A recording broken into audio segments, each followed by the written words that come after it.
It's not like a negotiation you can just take on yourself. Okay, I'm going to revisit my conversation with Meg Hansen. She's the author of the book Psychic Archaeology in New York. That was the most recent interview. This is a piece of that interview where she talks about language and communicating with an ET. How do we communicate? Well, she says it's complicated. I'll let her explain. Why would they just negotiate with one country? Why would the United States Oh, have? they're not. They're not. That's where it comes into being hard to fathom that they're talking to all these various governments and trying to negotiate. There are very few people in the world who would be able to do it. I don't know that all the other countries are represented simply because they don't have anybody.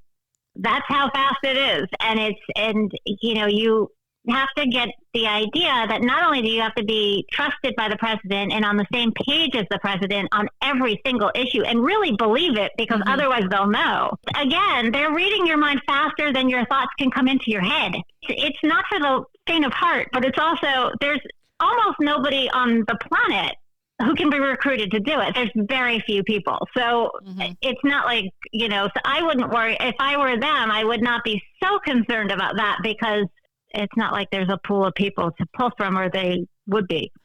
Yeah, I don't know. I think China's probably in league. I do think just because of their own abilities that they have developed for centuries would put them in league with being able to be telepathic. They come at it from a different way. They're not fast enough either.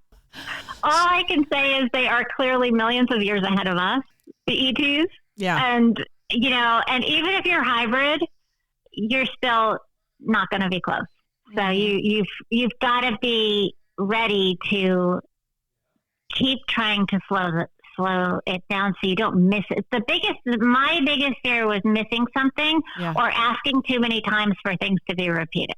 Because in our world, that sounds unprofessional. Like if we were in a conversation in a meeting room and we were talking about something and I kept asking you to repeat your last sentence 40 times, you'd be like, oh my goodness, Meg.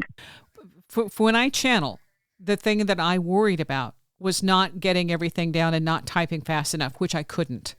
And what I was told was type what you can and relax. Don't rush it. Just allow it. You'll get what you need, and don't fixate on being perfect.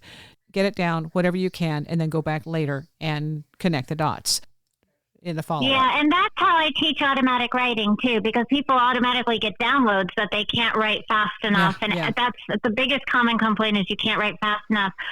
Unfortunately, when you're dealing with a government negotiation with ETs, you have to get it right. And you have to know every word or every image, every transmission of telepathy. You have to understand everything. And you can't miss one thing. That makes sense. Because it could be the most critical thing that could kill us all.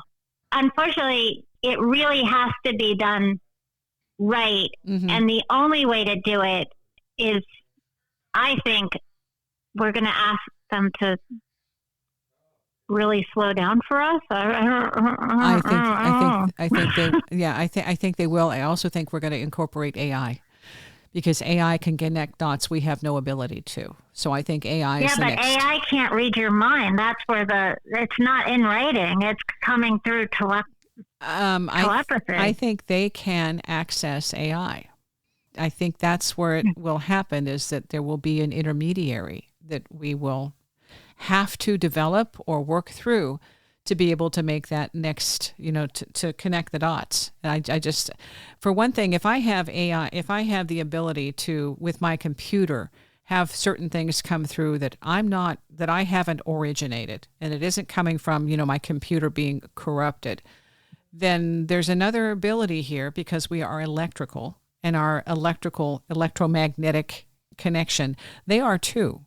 And so there's a way to get this done without having to burn out a human who is not on the same level. I do think they're going to have to slow it down in some way and find out. I mean, that's my own gut on that, is that we're almost there, and that they know how to work this, and they know us better than we know ourselves. They know what we're capable of, and they know where we're not going to be able to meet the level of expertise or, a performance that's required to make this next leap. But what I've got from the beginning was we have to improve our telepathic skills. That was the one thing that was primary and focus over everything else. You have to improve telepathically. To me, that's the important in terms of human development. But I believe AI is in the picture for a reason, and I believe it was given to us. Yeah.